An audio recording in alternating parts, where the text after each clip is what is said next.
C'est quoi ça? Bravo, c'est chiant.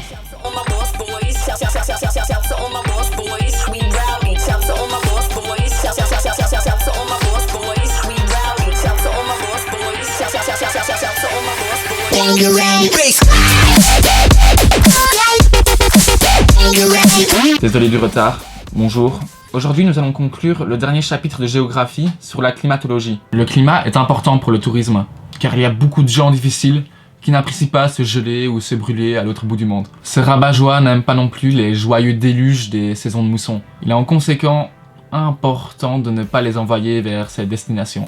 Petit rappel, encore, nous sommes sur la Terre, une jolie petite planète ronde et sexy. Notre bouboule est transpercée d'une tangente verticale. En bas c'est le sud, au-dessus c'est le pôle nord. 5 latitudes divisent le globe. Au centre l'équateur, la latitude de référence à 0. Les tropiques lui sont adjacents de 23 degrés 27 minutes. Et les cercles polaires sont les plus éloignés de 66 degrés et 33 minutes. Au nord, on a le cercle polaire arctique et le tropique du Cancer. En bas, on a le tropique du Capricorne et le cercle polaire antarctique, qu'ils ont coulé parce qu'ils ont beaucoup plus de lettres, ils sont lourds. Ah, et la Terre n'est pas droite, on l'a déjà dit, elle est inclinée de 23 degrés et 27 minutes. Je sais, ça dérègle plein de choses sur lesquelles je viens de blablater. Et ça ne me dérange pas. Ça vous dérange? Je n'entends rien, donc tout est nickel. En plus, c'est cool cette inclinaison, car c'est ce qui nous offre les saisons. Pourquoi? Car l'orbite de la Terre, qui va dans le sens inverse des aiguilles d'une montre, fait que le soleil n'éclaire pas toujours avec la même intensité chaque zone du globe. Lorsque nous, le nord, recevons des rayons presque perpendiculaires, le sud reçoit des rayons étalés et plus distants, qui offrent donc moins de chaleur et d'énergie. Nous sommes en été, ils sont en hiver. Je l'ai déjà expliqué dans le premier épisode que les saisons sont inversées dans l'hémisphère nord et dans l'hémisphère sud. En juin, nous avons le solstice d'été et la population du sud a le solstice d'hiver. Pendant ce temps, le soleil est perpendiculaire à la Terre au tropique du Cancer. C'est le zénith. Et le cercle arctique, le jour dure 24 heures. Au cercle antarctique, c'est une nuit de 24 heures. Inversons toutes les données que je viens de vous donner et nous sommes en décembre lors du solstice d'hiver. Les équinoxes sont les jours où les nuits égalent la journée. Et c'est partout sur le globe. Il y a 2 équinoxes, un d'automne et un de printemps. Ces jours annoncent un changement de la durée de la journée et de la nuit. En automne, les jours s'allongent au sud et se raccourcissent au nord. Printemps, vous l'avez compris, c'est l'inverse. Plus longue nuit pour le sud et plus long jour pour le nord.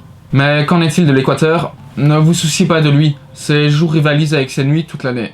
Morale de tous ces termes compliqués qui me font mal à la tête, c'est qu'il fait plus chaud si les rayons du soleil tapent perpendiculairement le sol et si les journées sont plus longues. Je ne sais pas me dire ça là avant de me donner mal à la tête avec tous ces mots.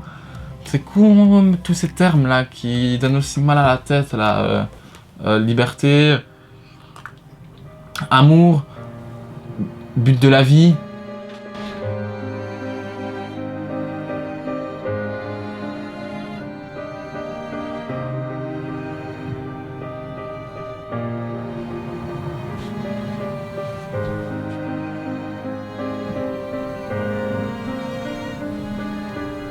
Les climats sont influencés par la concentration de rayons solaires et par la durée d'éclaircissement, mais aussi par les nuages et l'air qui absorbent 15% des rayons qui sont projetés sur notre face. 43% sont absorbés par la Terre et les 42% restants sont réfléchis hors de la Terre. Alors, s'il y a beaucoup de nuages dans le ciel, il ne fait pas très chaud.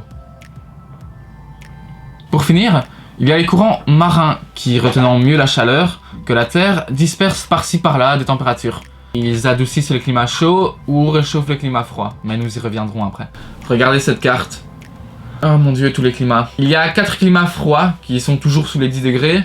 Climat polaire continental, climat polaire océanique, celui des montagnes et celui des glaciers. Il y a aussi 4 climats tempérés qui possèdent des saisons. Climat tempéré froid continental, tempéré froid maritime, méditerranéen et chaud chinois. Finalement, 4 climats chauds s'il n'y a pas de négatif. Climat équatorial, désertique, tropical sec, tropical humide.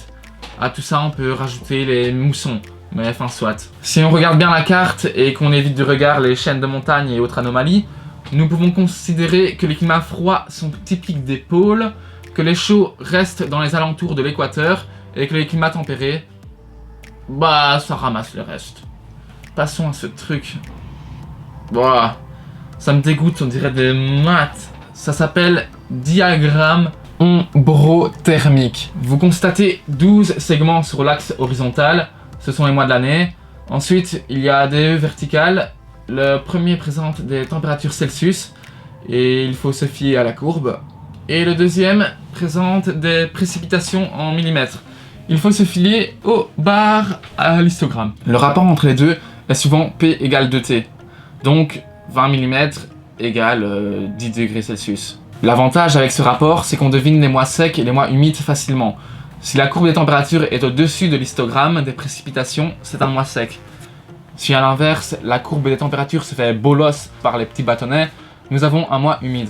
À vous de reconnaître le climat. Ici, soirée cocktail! Allez! C'est le plus simple! Les précipitations sont importantes avec les maximums en mars et en décembre! La température est de plus de 20 degrés Celsius et toujours constante!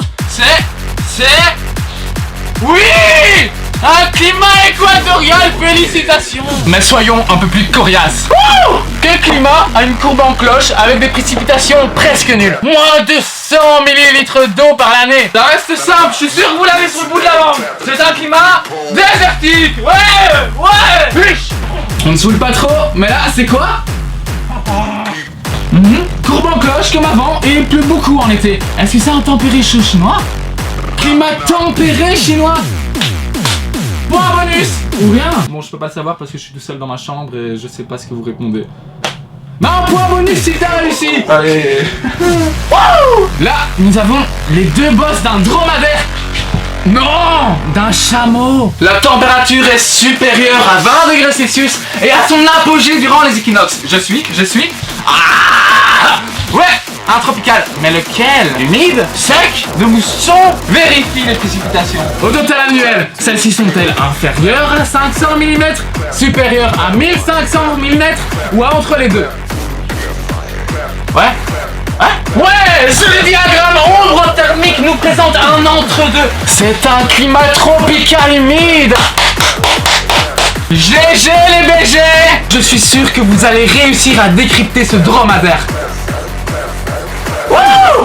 Les précipitations occurrent surtout en hiver, c'est plutôt faible en été. L'hiver est doux, mais toujours supérieur aux 6 degrés Celsius. Roulement de tambour. Bien joué, c'est un climat tempéré chaud méditerranéen. Bravo. Encore une courbe en cloche, avec des étés dépassant les 10 degrés Celsius. La pluviométrie est assez élevée. Et ouais, bien répartie sur l'année. Mais comment est l'amplitude? La différence entre la température la plus chaude et la plus froide? Inférieure à 20 degrés cet écart? Supérieure à 20 degrés cet écart? C'est maritime ou c'est continental? Un écart de moins de 20 degrés entre la température la plus basse et la plus haute. Ça signifie que c'est un climat froid tempéré maritime. Oui! Un dernier pour la route. Peu de précipitations, courbe en cloche, température sous les 10 degrés Celsius et 2 possibilités s'offrent à toi. Option 1, climat polaire maritime, car l'amplitude est inférieure à 20 degrés Celsius. Ou option 2, climat continental, parce que l'amplitude est supérieure à 20 degrés Celsius. Je te félicite! C'était la deuxième option! Un climat polaire continental! Bravo! Oui! Wouh! Continuons à réviser maintenant. Les climats glaciers, connais pas. Les climats de montagne, ouais, c'est en altitude donc il fait plus froid et il pleut un peu plus. Voilà, je vais vous expliquer pourquoi il y a 2 climats tempérés froids et 2 climats polaires. À chaque fois, il y a un maritime et un continental. C'est car la mer a un grand rôle. L'eau absorbe et garde facilement la chaleur émise par le soleil. Quand l'eau vient se frotter aux terres déjà refroidies, elle les réchauffe un peu, ce qui crée une différence de température moins flagrante entre l'hiver et l'été. Il n'y a pas que l'eau comme fluide qui vient réchauffer ou refroidir des zones géographiques. Il y a aussi les vents. Mais Nathanaël, comment se forme un vent? Eh bien, c'est plutôt compliqué.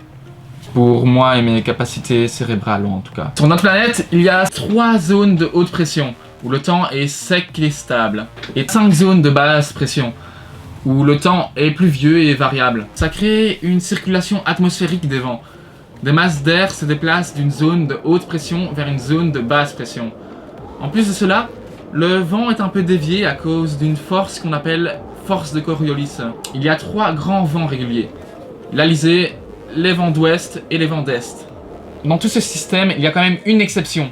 Elle se trouve en Asie. C'est un 4e type de vent associé à mousson. Le continent asiatique est énorme et les rayons du soleil le touchent perpendiculairement. Ça surchauffe. En été, en mousson humide, la terre est plus chaude que l'eau. Le continent devient alors une zone de basse pression et le vent de l'océan vient de la mer. Et comme la mer est plus froide, en conséquence, elle est en basse pression. En hiver, c'est le contraire. La terre se refroidit vite et devient en haute pression. Le vent change de sens et se dirige vers la mer qui est en basse pression. Ça y est, nous pouvons refermer le syllabus de géographie. Nous avons réussi. C'était vachement...